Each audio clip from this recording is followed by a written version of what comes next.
آج بھی سبقت لینے والے ہیں۔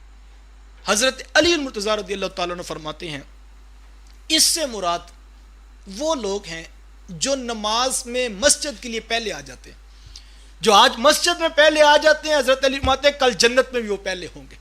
تو یہ وہ سبقت لینے والے ہیں۔ اور کہا یا پھر اس سے یہ مراد ہے جو جہاد کے لیے پہلے جاتے ہیں وہ کل قیامت کے دن جنت میں بھی پہلے جائیں گے۔ تو ہمیں مسجد کی بھی ترغیب اس قول مبارک سے ملتی ہے کہ حضرت علی المرتضیٰ رضی اللہ تعالیٰ عنہ نے کہا کہ جو مسجد میں جلدی چلتے ہیں، رب کے حضور جلدی جھکنے والوں میں شامل ہو جاتے ہیں، وہ کل قیامت کے دن سابقون والوں میں اٹھائے جائیں گے۔ اولئک المقربون، وہی مقربین بارگاہ ہیں، فی جنات النعیم، وہ عیش و عشرت والی باغات والی جنت میں ہوں گے۔ ثلۃ، ایک بڑی جماعت، من الاولین، پہلوں سے، وقلیل، اور قلیل تعداد، من الآخرین، پچھلوں سے۔ ایک بڑی جماعت پہلوں میں سے اور ایک جماعت بعد والوں میں سے۔ بعد والوں میں سے مراد حضور علیہ السلام کی امت ہے کہ ایک بڑی جماعت حضور کی امت میں سے سابقون السابقون میں شامل ہوگی۔ جیسے حضور کی امت میں سے کچھ لوگ بغیر حساب کے جنت میں جائیں گے اور وہ سابقون السابقون والی فہرست میں ہوں گے، اسی طرح ہر نبی کی امت میں سے جن لوگوں نے پہلے پیغمبر کی تائید کی، ان کا کلمہ پڑھ لیا اور ان کے احکامات کو قبول کر لیا، وہ بھی انہی میں سے ہوں گے۔ اور فرمایا کہ اب ان کی شان آگے بیان کی بڑی تفصیل کے ساتھ کہ جو پہلے جنت میں جائیں گے اللہ ان کو کیا کچھ عطا کرے گا، اور یہاں سے خوبصورت انداز میں جنت کا تذکرہ آپ سماعت کریں، اور جب ان آیات کو میں اور آپ پڑھیں تو دل کا ایک ایک پرت اللہ کی بارگاہ میں دعا کریں، مالک یہ نعمتوں والی جنت ہمیں بھی نصیب فرمانا۔ علی سرور موضونہ، فرمایا کہ وہ پلنگوں پر بیٹھے ہوں گے، اور وہ ایسے پلنگ ہیں کہ جو سونے کی تاروں سے بنے ہوئے ہیں۔ متقین علیہا متقابلین، وہ تکیے لگا کر بیٹھے ہوں گے اور آمنے سامنے بیٹھے ہوں گے۔ وہ کتنے کتنے اونچے، کتنے کتنے بڑے پلنگ ہوں گے۔ حدیث میں آتا ہے اللہ کے رسول صلی اللہ علیہ وسلم نے فرمایا کہ ان کی اونچائی اتنی ہوگی، فرمایا جتنی زمین و آسمان کے درمیان چوڑائی ہے۔ اتنے اتنے بڑے پلنگ کے اوپر جنتی بیٹھے ہوں گے۔ اور میں یہ آج پڑھ رہا تھا تو مجھے ایک پرانا واقعہ بھی یاد آ رہا تھا۔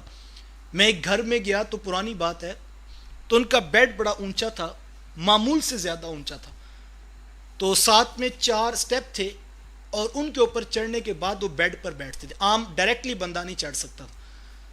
تو تھوڑا تعجب بھی ہوا اور عجیب سا بھی لگا یہ، تو رہا نہ گیا، تو میں نے میزبان سے پوچھ لیا کہ یہ اتنا اونچا کیوں آپ نے بنایا ہوا ہے؟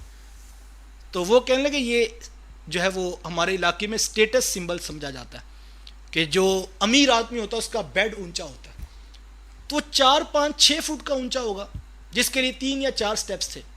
تو میں آج یہ پڑھ رہا تھا کہ انسان کا بس چلا تو اس نے 5 6 فٹ کا اونچا کر لیا۔ اگر یہ سٹیٹس سمبل ہے تو دنیا کا کیا سٹیٹس ہے؟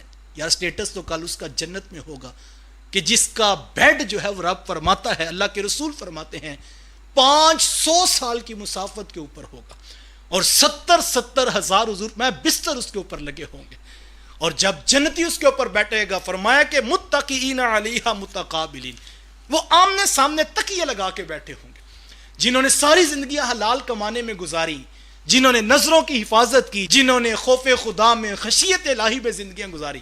کبھی آپ نے دیکھا ہو یہ مزدور جب تھکا ہارا گھر آتا ہے نا، یا کہیں وہ کھانا کھانے کے لیے بیٹھے، تو جب وہ بالکل فری ہو جاتا ہے، اس کی تھکن اتارنے کا اگر آپ سٹائل کبھی دیکھیں تو بالکل ٹیک لگا کر جو ہے وہ سکون سے بیٹھا ہوتا ہے، کیونکہ اس کو پتا ہوتا ہے میرا کام ختم ہو گیا ہے اور اب میں مزدوری لے چکا ہوں۔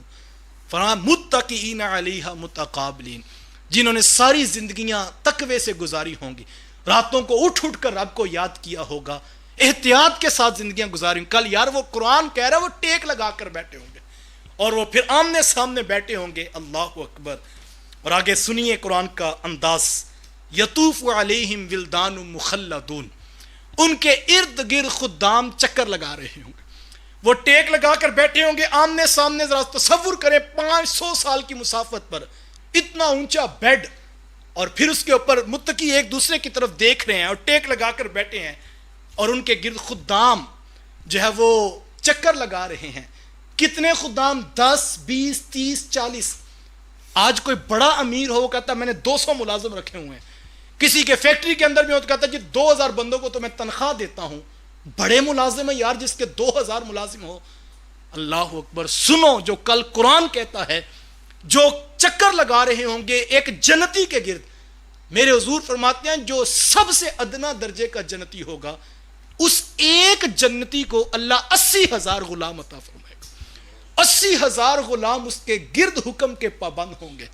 جس نے ساری زندگی رب کے حکموں کو مانا آج 80,000 غلام اس کے حکم کے پابند ہوں گے. اللہ. اور وہ کتنے خوبصورت ہوں گے. سورۃ الدہر اٹھائیں, یہی لفظ ہیں یطوف علیہم ولدان مخلدون. وہ خدام, وہ نوجوان لڑکے ان کے گرد جو ہے وہ چکر لگا رہے ہوں گے, اتنے خوبصورت ہوں گے. قرآن کہتا ہے اذا رأیتہم حسبتہم لؤلؤا. قرآن کہتا ہے جب اے مخاطب تو ان کو دیکھے گا نا تو وہ خدام ایسے لگیں گے جیسے موتی بکھرے پڑے ہوتے ہیں. اتنے خوبصورت غلام عطا کرے گا اللہ. اللہ اکبر. یار جس کے غلام اتنے سونے ہوں گے اس کے اپنے حسن و جمال کا عالم اس وقت کیا ہوگا. چونکہ آقا تو آقا ہی ہوتا ہے. جس کے 80,000 غلام اتنے سونے ہوں گے. اور ایک حدیث میں حضور میں انہوں نے 2 پیالے پکڑے ہوں گے, ایک سونے کا ہوگا اور ایک چاندی کا پیالہ ہوگا. اور حضور میں ہر پیالے کے اندر ایسا مشروب ہوگا جو دوسرے میں نہیں ہوگا. اور جیسے وہ کہے گا خدام اس کے پاس حاضر خدمت ہوں گے اور وہ اس کو پینے کا جام پیش کریں گے.